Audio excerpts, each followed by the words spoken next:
জনসচেতনতা এবং জনসম্পৃক্ততা বাড়বার জন্যে গতকাল স্থানীয় সরকার, পল্লী উন্নয়ন এবং সমবায় মন্ত্রণালয়ে জাতীয় কমিটি রয়েছে, যেটির সভাপতি স্থানীয় সরকার, পল্লী উন্নয়ন সমবায় মন্ত্রী মির্জা ফখরুল ইসলাম আলমগীর সাহেব। ওনার সভাপতিত্বে প্রায় 20টি মন্ত্রণালয়ের সচিব সহ আমরা সারা দেশে কিভাবে সচেতনতা বৃদ্ধি করা যায়,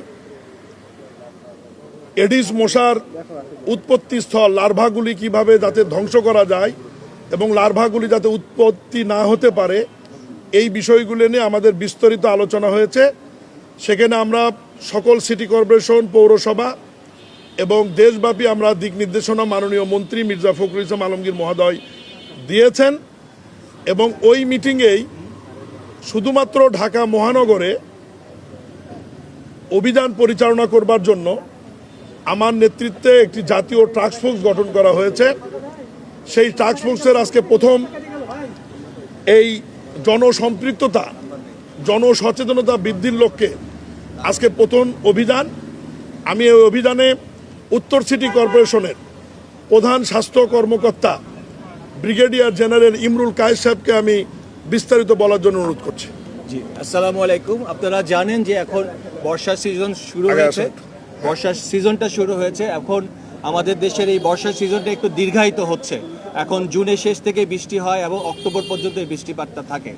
এবং এডিস মশা যেটা ডেঙ্গু রোগের বাহক, সেই এডিস মশার জন্ম, যে এডিস মশা বিস্তারের জন্য বৃষ্টিপাত একটু অন্যতম নিয়ামক। তো আজকে আমরা টাস্কফোর্সের অধীনে ঢাকা উত্তর সিটি কর্পোরেশনের এই আওতাধীন গুলশান 2-এর আজকে আমরা এখানে 113 নম্বর রোডে আছি। আমরা মাননীয় মন্ত্রীর নেতৃত্বে আমরা 6টা বাড়িতে আজকে আমাদের টাস্কফোর্সের কার্যক্রম চালিয়েছি। 6টা বাড়ির মধ্যে আমরা 3টা বাড়িতেই এডিসের লার্ভা পেয়েছি। আমরা সেই লার্ভার ঘনত্ব এবং আপনার যে নেগলিজেন্সির অনুযায়ী, গ্রেভিটি অনুযায়ী আমরা এখানে বিভিন্ন পরিমাণে টাকা জরিমানা করেছি। এই জরিমানার উদ্দেশ্য হচ্ছে নাগরিকদেরকে সচেতন করা এবং নাগরিকদেরকে সম্পৃক্ত করা। কারণ হচ্ছে আজকে আমরা যে 6টা বাড়িতে গিয়েছি, ঢাকা উত্তর সিটি কর্পোরেশনের যে মশক কর্মীরা এখানে নিয়মিতভাবে ডিউটি করে, সাধারণত তাদের এই বাড়িগুলোতে এক্সেসটা একটু কঠিন হয়ে থাকে। আজকে মাননীয় মন্ত্রীর নেতৃত্বে যেহেতু আমাদের এই টিমটা এসছে, আমরা ইজিলি একটা এক্সেসটা পেয়েছি। তো এই জন্যই যে আমরা যখন আসি তখন এই এক্সেসটা আমাদের থাকে না। 6টা বাড়ির মধ্যে আমরা 3টা বাড়িতে লার্ভা পেয়েছি এবং এটাই হচ্ছে নগরের অন্যান্য এলাকার চিত্র। আপনার 50%-এর অধিক বাড়িতে আমরা লার্ভাটা পাবো।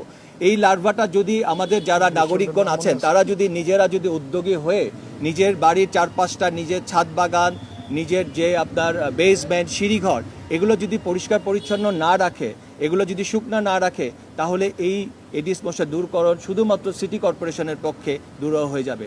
সুতরাং আজকে আমরা আহ্বান জানাচ্ছি যে আপনার নিজ নিজ বাড়ি, নিজ নিজ ছাদ বাগান, বেসমেন্ট, সিঁড়িঘর, এই জায়গাগুলোকে আপনারা শুকনো রাখুন, পরিষ্কার রাখুন এবং যে অপ্রয়োজনীয় যে জিনিসগুলো আছে, অপ্রয়োজনীয় টায়ার, যেগুলো ফেলে দেওয়া কমোড, পাত্র, বিভিন্ন রকমের ডিসপোজেবল পাত্র, এই জিনিসগুলোকে সরিয়ে ফেলুন। কারণ বৃষ্টি হলে এখানে পানি জমবে এবং পানি জমলে এখানে এডিস মশা বিস্তার লাভ করবে।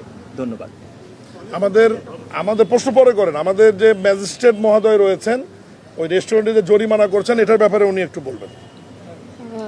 আজকে আমরা গুলশানে 107 নম্বর রোডে চয়েস নামে একটা রেস্টুরেন্টে গিয়েছিলাম অভিযানের অংশ হিসেবে। তো এখানে প্রচুর পরিমাণে আমরা ডেঙ্গুর লার্ভা পেয়েছি। তো লার্ভা পাওয়ার কারণে আমরা তাদেরকে দণ্ডবিধি 1860-এর 269 ধারা অনুযায়ী জরিমানা করেছি 50,000 টাকা এবং কয়েকটি বাড়ির মালিককেও আমরা জরিমানা করেছি। ধন্যবাদ। জি, আর আমাদের যে কার্যক্রম, উনি আমাদের আঞ্চলিক স্বাস্থ্য কর্মকর্তা, উনি আপনাদেরকে ব্রিফ করবে যে আমাদের সরকারের পক্ষ থেকে বা উত্তর সিটি কর্পোরেশনের পক্ষ থেকে আমরা প্রত্যেক দিন বিগত 2 মাস যাবত কি কার্যক্রম পরিচালনা করছি, উনি ব্রিফ করবেন। আমরা উত্তর সিটি কর্পোরেশনের পক্ষ থেকে আমরা প্রতিটা বাড়ি বাড়ি মনিটর করি। সেখানে লার্ভা পাওয়া গেলে আমরা সেখানে নোভালিউরন ট্যাবলেট দিই, সেখানে লার্ভিসাইড করি, প্রয়োজনে কালো তেল আমরা ইউজ করি, যেটাকে আমরা ম্যালেরিয়ার ওয়েলবি বলি। এবং আমরা প্রতিটা বাড়ি বাড়ি যে ওনাদেরকে লিফলেট, স্টিকার, সচেতনতা মূলক আমরা কার্যক্রম করি। আর হচ্ছে আমরা যে ছাদ বাগানগুলোতে আমরা অনেক সময় ওঠার অ্যাক্সেস পাই না, তো আমরা সেখানে অনেক কষ্ট করে হলো ছাদ বাগানগুলো ঘুরে দেখি এবং বিভিন্ন টব, ফুলের টায়ার, পরিত্যক্ত ফুলের টবের যে প্লেটটা থাকে সেখানে, তারপরে হচ্ছে one time use glass, one time use বিভিন্ন ধরনের পাত্রগুলোর মধ্যে আমরা প্রতিনিয়ত লার্ভা পাচ্ছি। তো এডিসের এই লার্ভা যাতে না জন্মায় আমাদের আগে প্রয়োজন সবচেয়ে বেশি সচেতনতা। আমরা সচেতন হলেই আমরা ডেঙ্গু মুক্ত একটা সমাজ করতে পারবো। উত্তর সিটি কর্পোরেশনের পক্ষ থেকে আমরা বিভিন্ন কার্যক্রম করছি, আমরা বিভিন্ন জনসচেতনামূলক র্যালি করছি, আমরা সোশ্যাল মিডিয়াগুলোকে স্যার ইনভলভ করে স্যার আমরা বিভিন্ন ধরনের লিফলেট, তারপরে স্যার আরও বাউল সঙ্গীত আমরা করছি স্যার, বাড়ি বাড়ি যে আমরা বিভিন্ন লিফলেটের মাধ্যমে বাউল সঙ্গীতের মাধ্যমে আমরা স্কুল কলেজে প্রোগ্রাম করছি। হ্যাঁ, স্কুল কলেজে যাতে এডিসি লার্ভা না জন্মায় সেখানে আমরা সোর্স অপসারণ করছি। আমরা এইচএসসি পরীক্ষাগুলোর কেন্দ্রগুলোতে আমরা প্রতিদিন সকালবেলা সোর্স অপসারণ করি, সেখানে ডেঙ্গু মশার লার্ভা থাকলে আমরা ডেস্ট্রয় করি এবং আগের দিন থেকে আমরা প্রিপারেশন নিয়ে থাকি। সেখানে ফগিং কার্যক্রম করি। আমরা বিভিন্ন ফুলের নার্সারি, সেখানে অনেক লার্ভা পাওয়া যায়, সেখানে আমরা নোবালিরন ট্যাবলেট দিই এবং ওনাদেরকে বলি যে আপনাদের শেষ হয়ে গেলে সিটি কর্পোরেশনে জানাবেন, আমরা ওখান থেকে দিয়ে দিব আমরা নোবালিরন ট্যাবলেট। ক্লেমনের কিউআর কোড স্ক্যান করো আর ঘুরে দেখো বাংলাদেশের ঐতিহ্য। ক্লেমন ক্লিয়ারলি বাংলাদেশি। আসলে মাঠ পর্যায়ে আমরা সহযোগিতা একটু পেলেও বিভিন্ন হাইরাইজ বিল্ডিংগুলোতে, বিশেষ করে যেখানে হাইরাইজ সেখানে আমরা ঢুকতে অসুবিধা হয়, আমাদের ঢুকতে দেয় না। হ্যাঁ, আমরা আইডি কার্ড দেখিয়েও ঢুকতে পারি না যে না ঢোকা যাবে না। হ্যাঁ, অনেক সময় আমাদের লার্ভিসাইড কাজটা হয় 8টা থেকে 12টা পর্যন্ত, কিন্তু ওনারা দেখা যায় যে ঘুমেই থাকে বেশি হাইরাইজ বিল্ডিংয়ের। তো এই অসুবিধাগুলো হয়, আমাদেরকে ঢুকতে দেওয়া হয় না অনেক সময়, বাট আমরা চেষ্টা করি। আমরা আজকের প্রশ্ন নিয়েন না, আমরা আমরা আমরা আবার আবার বেরোবো। তো প্রশ্ন উনি উত্তর দেবেন, উনি রিলেটেড তো বলেন, আপনি বলেন। আমি উত্তর দেবো না, বলেন ওনাকে বলেন। জি জি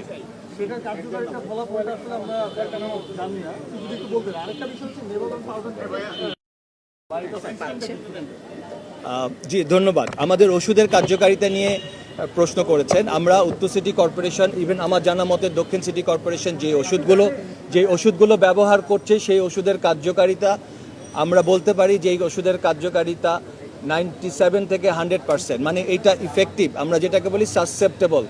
এখন পর্যন্ত কোনো স্টাডি বা এখন পর্যন্ত কেউ বলতে পারে না যে এই ওষুধটা অকার্যকর হয়ে পড়েছে বা এই ওষুধে কার্যকর হয় না।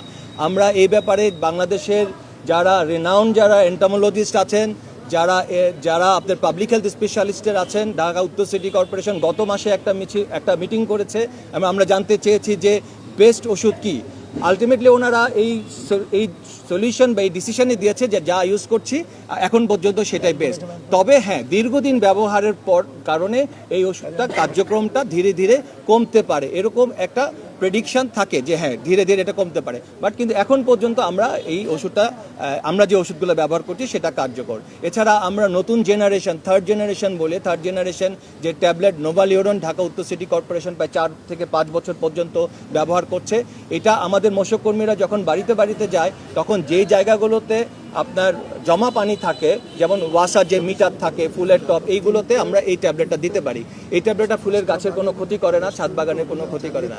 এটা আমরা যদি আমাদের কাছ থেকে, আমাদের মশককর্মীদের কাছ থেকে বাড়ির সুপারভাইজার বা ম্যানেজার যারা আছেন তারা যদি অন ডিমান্ড বেসিসে এটা যদি চায় আমরা এটা সরবরাহ করতে পারি। আমাদের কাছে যথেষ্ট পরিমাণে এই ট্যাবলেট মজুদ আছে। এক মিনিট, আপনি 3টা বাড়িতেই আমরা ডেঙ্গু এডিসের লার্ভা পেয়েছি, একটা রেস্টুরেন্টে পেয়েছি। অতএব এই অভিজাত এলাকাগুলোতে দেখা গেছে যে তাহলে 50% এখানে ডেঙ্গুর ভয়াবহতা ছড়ানোর আশঙ্কা আছে।